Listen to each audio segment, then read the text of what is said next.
Hey everybody, welcome back to my channel. Today we are diving into a topic that I have wanted to address for a really long time and something I actually filmed a video for 2 years ago. Today we are talking about money. Yay!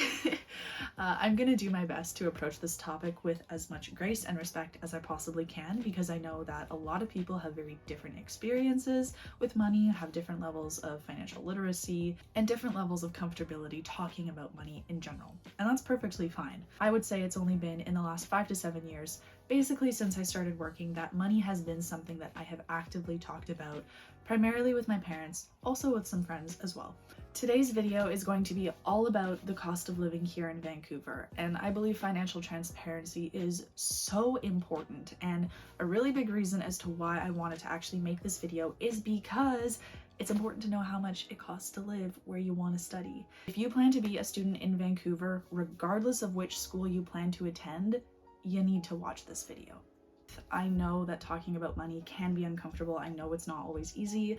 I also really want to acknowledge that people come from very, very diverse financial backgrounds, even at UBC. The reason I am making this video is not to say, if you can't afford this, you can't come to UBC.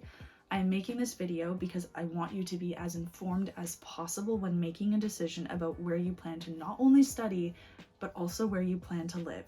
Today, we are talking about 7 different categories that are all either a fixed or a variable expense. These are all my own personal expenses, and this is how I've kind of grouped things to help me think about where my money is going. This may look different for you, but I do just want to say that this is a reflection of an average. This is one snapshot in this current context, this current time. I can tell you that I know people that pay way, way, way more in rent. I can tell you I know people that pay way, way less. So for a little more context, this is for living in Kitsilano, which is, I would definitely say, a little bit more expensive, not only because of its proximity to UBC and the beach, but also just because everything you need is so close.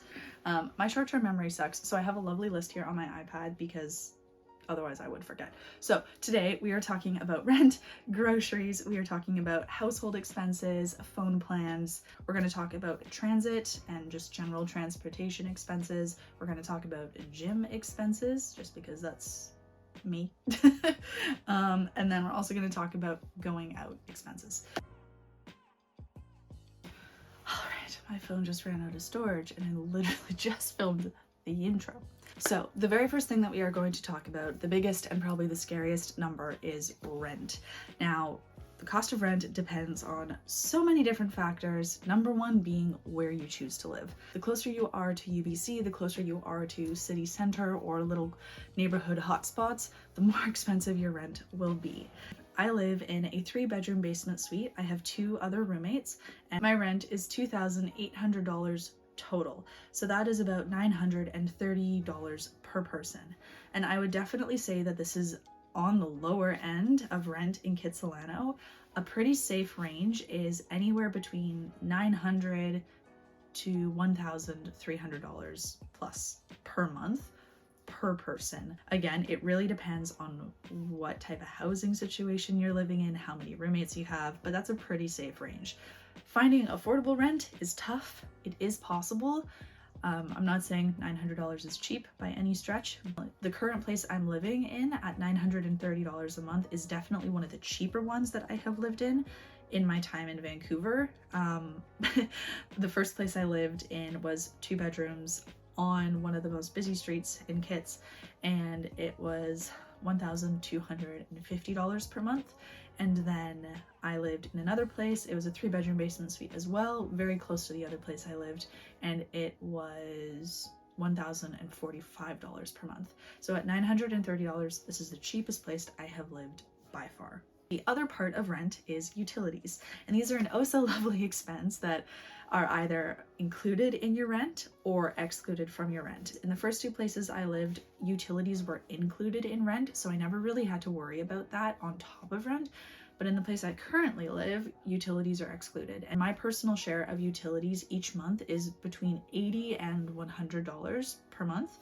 Again, it kind of depends because utilities is inclusive of Wi-Fi, gas, electricity, and those are Wi-Fi is not variable, but gas and electricity are variable costs. Those will vary depending on the time of year and how much you're using, but $80 to $100 per month has been a pretty safe bet for me so far living here. At the upper end of my utility and rent expenses, it's typically $1,100 per month. On the lower end of things, it's often around $1,000 or $1,050 per month.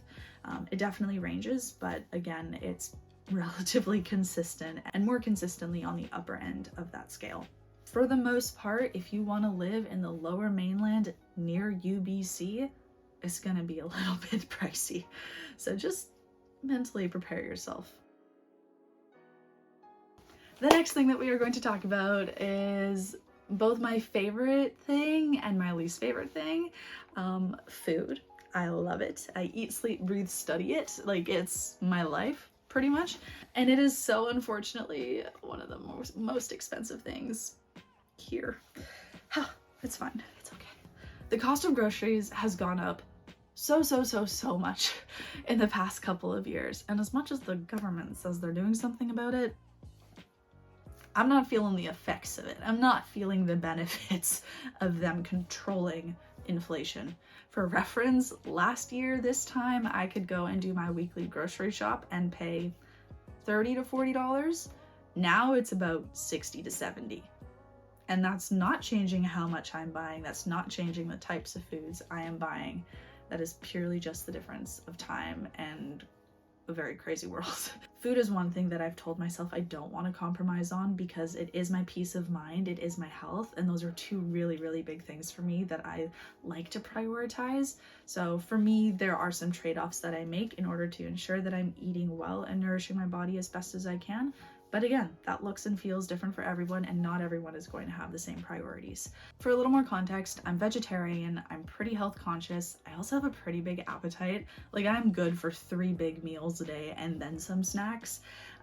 So of course, groceries is going to depend a lot on who you are as a person and your food preferences as well. I do my best to prioritize eating a lot of fruits and vegetables, as well as legumes and beans and other hearty things like nuts and grains.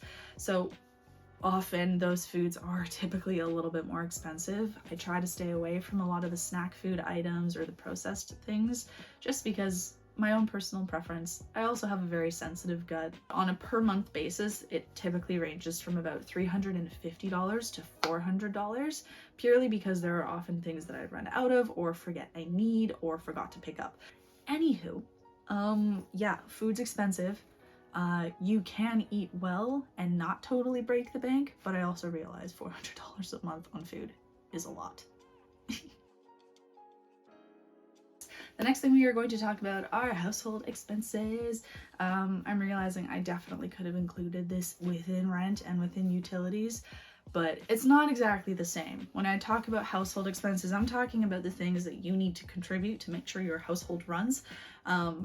Things like toilet paper, cleaning supplies, I don't know, maybe you share the expense of a pet with somebody. This is a very small amount, but because I wanted this to be as accurate as possible in terms of determining how much it actually costs me to live here each month, I figured I would include it. So my monthly household expenses are about $30, and that contributes to, like I said, toilet paper, things like paper towel, cleaning supplies, what else? Yeah, that's kind of it, honestly. This category is pretty small, but still a very real part of paying to live. Yeah, that's all I have to say for household expenses. Alright, we're gonna talk about phone plans. This is definitely going to be a bit of a punch to the gut for some of you, depending on where you come from in the world. I didn't realize how horribly expensive phone plans were in Canada. Like, I had no idea until I started talking to people that were not from Canada, and they were like, yeah, my phone plan was like $5 a month with 10 gigabytes of data. That's unheard of. That doesn't happen here. You pay like $35, $40 for 10 gigabytes of data here on top of a phone plan, which is already like $50 to $60. They're so expensive. This, again, is going to be very subjective and depends a lot on your carrier, the type of phone you have, and what your arrangement might be with your carrier. I know I have some friends who are from the States and they are able to stay with their American carrier despite being in Canada because there's some sort of like international plan that they can buy into. I don't think Canada has anything like that. At least when I was, oh no, this is a spoiler.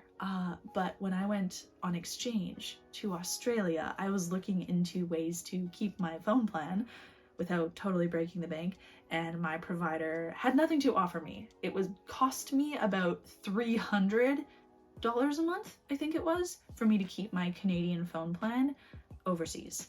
So I just said screw you and canceled my plan and then got a prepaid plan while I was in Australia. If I'm not mistaken, I think Canada has one of the highest costs per gigabyte in the world. The amount of graphs I saw that were just like boom, boom, boom, boom, Canada's really expensive. I was like, oh, ouch. If you're looking for something that has good high-speed data offerings and talk and text, whether it be domestic or international, like you were easily looking at $60 to $70, $80 plus per month just to use your phone. It's ridiculous. Like it really is so ridiculous. So my plan for 5 gigabytes of high-speed data for talk and text, very basic talk and text, but talk and text nonetheless, it was about $76 per month. It's a chunk of change. Like it's a lot of money. That is for sure. Next, we're talking about transit and transportation. I don't have a car. I cannot afford a car. There's no way on God's green earth that I would be able to pay for gas and insurance and a car working part-time as a student. For me, I rely on public transit as well as something called EVO. As a UBC student, a part of your tuition fees goes towards paying for a U-Pass, which is a transit card essentially. And it gives you access to all transit all over the Lower Mainland, wherever the buses and trains run, for a flat rate of $170 per term. So that comes out to about $43 per month. The buses are really good here for the most part, which I appreciate and I'm very, very, very, very grateful for. Now, the other thing that I often use, I say often, but not really, maybe like once a week, 4 times a month, roughly, is something called EVO. And EVO is a car share program. And it is so freaking awesome, guys. And it's an app on your smartphone. If you haven't heard of it already, totally recommend checking it out.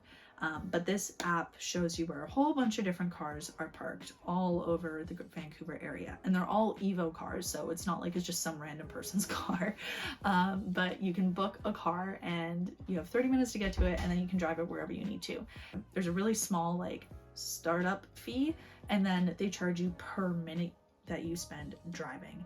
And it's pretty cost effective. Like you can get pretty far for not a lot of money, which I really appreciate. EVO is something that I do use, not a lot, but it does cost money. So I would say I realistically spend anywhere from like, I probably spend $20 to $40, maybe $50 a month using EVO cars. And that probably equates to 6 to 7 drives, which is like not bad. It's not bad. It's usually less than $10 a go. I would say per month my transit and transport fees are about $100, which again is pretty flexible depending on how much or how little I use EVO. It all depends. Alrighty, the next thing that we are talking about is the cost of the gym. I know not everybody goes to the gym, but I do, and because this is a list of my own personal expenses, I'm including it.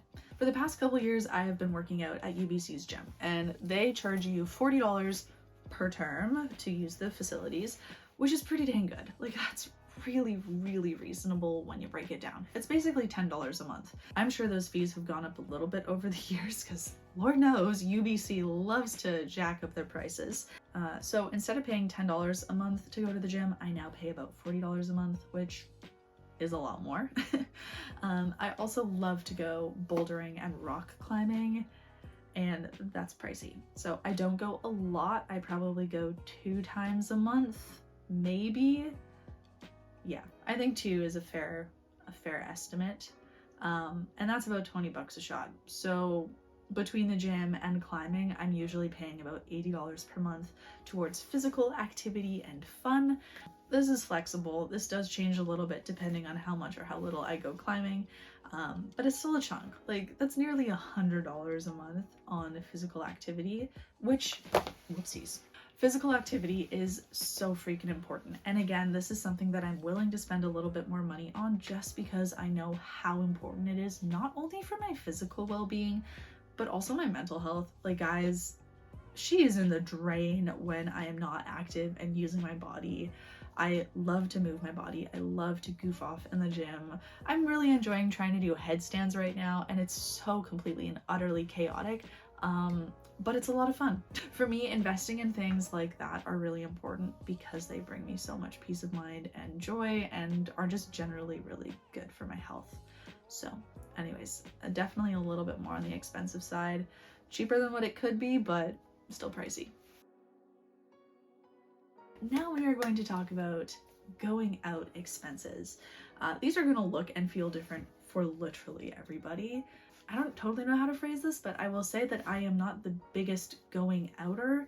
Like, I'm very much more of a chill, at home, outdoors type person. Like, I don't want to go to a club. I do not want to be blinded by lights. I do not want to be deafened by unsa music. Like, that's not my cup of tea. I don't even like tea. That was so random. Going out is not my favorite thing to do. I will go out for drinks or I will go out for food with friends, but that's kind of the extent of it. Like, I rarely go to the movie theaters. I don't really go to concerts. I do not go to clubs. I don't really go to bars that much. Like, I like to be able to hear the conversations I'm having with people. But that's just a personal preference, you know, to each their own. I don't like to compete with loud music. I don't like being in like hot and sweaty and steamy environments at clubs or at bars. Like, none of that's appealing to me. But again, everyone's different. So if that's something you do enjoy, all the power to you. I hate to disappoint, but I've heard the club scene in Vancouver is not that great. I'm definitely more of a at-home movie watcher, beach goer, bike rider, baker, game night extraordinaire. That's my domain, that's my field. I love chill little art nights with friends. Like, I don't love to go out. So for me, this category is consistently very, very small. Like, my fun is so deeply rooted in just hanging out with my friends in quiet, goofy ways. I would definitely say that each month, maybe I'm spending between like $30 to $50 on takeout food or going out or buying a ticket to a friend's show or going to karaoke, whatever it is. Like, I would say maybe it more safely falls on the $30 end of things. Very rarely do I go above 50 though. So that more or less covers all of the main expenses that you can expect to pay living in Vancouver. And I think all 7 categories roughly totals up to about $1,850 between rent, groceries, a phone plan, utility expenses, transportation, physical activity, and general fun. So it adds up really quickly. Take this all with a grain of salt because these numbers change so much all the time, not just for me personally, but also just in general. It's so inconsistent these days and really difficult to actually gauge how much things cost. But that all being said, I really hope that this helped give you a better sense of what you can expect to pay living in Vancouver, whether that's near UBC or afar. It may be a very uncomfortable reality for you to sit with and think about, depending on what your own situation is and whether or not UBC or Vancouver is somewhere you want to be. The fact that it's about $1,800 just in living expenses is kind of crazy. And considering what minimum wage is, what people typically get paid, how many hours people actually have capacity to work when being a student, it's really, really difficult to make ends meet or to even just try and get ahead. That pretty much wraps up today's video all about the cost of living in Vancouver. It's been one of my favorite places to live. I absolutely love it, but at the same time, it does come at a cost. And like I said before, this video is not intended to deter you from living here. It's just more meant to help you make an informed decision. It is just a really big part of making sure this university experience is as comfortable for you as possible.